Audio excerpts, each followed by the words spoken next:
ranking albums. This time, we're going to do Tool.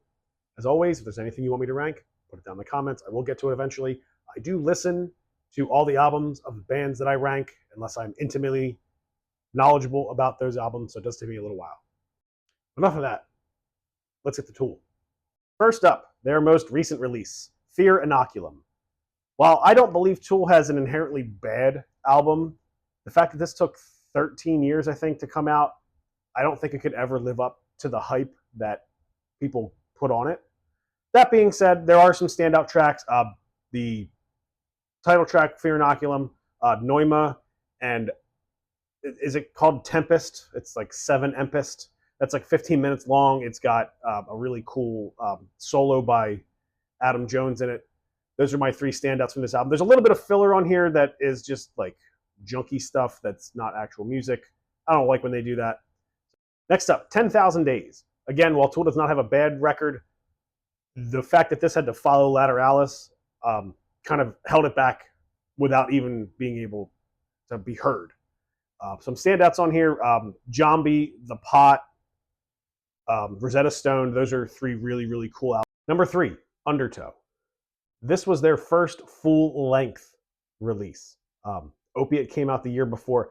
I'm not going to include Opiate because it only has like 2 or 3 actual studio songs. It's not a full-length release. It's not even an EP. It's got live stuff to it. So I know people are going to ask about Opiate. I'm not going to include that because these are just full-length releases. That being said, Sober is a standout. It's one of my favorite songs ever, not just by Tool, but ever. Prison Sex and the title track, Undertow. Great standouts.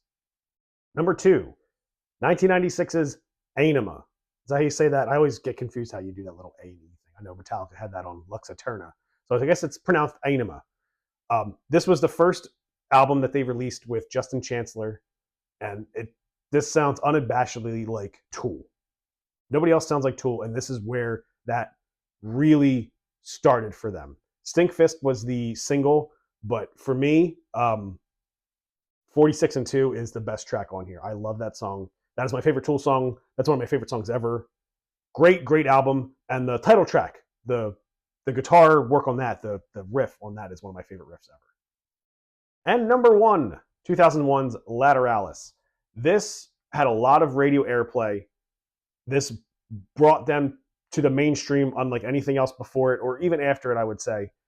Songs like Parabola, the title track, Schism. There's a lot of this on the radio. A lot of Tool on the radio from this album. This is a fantastic, absolutely fantastic record. What do you guys think? Do you agree? Disagree? Let me know down in the comments what your rankings are.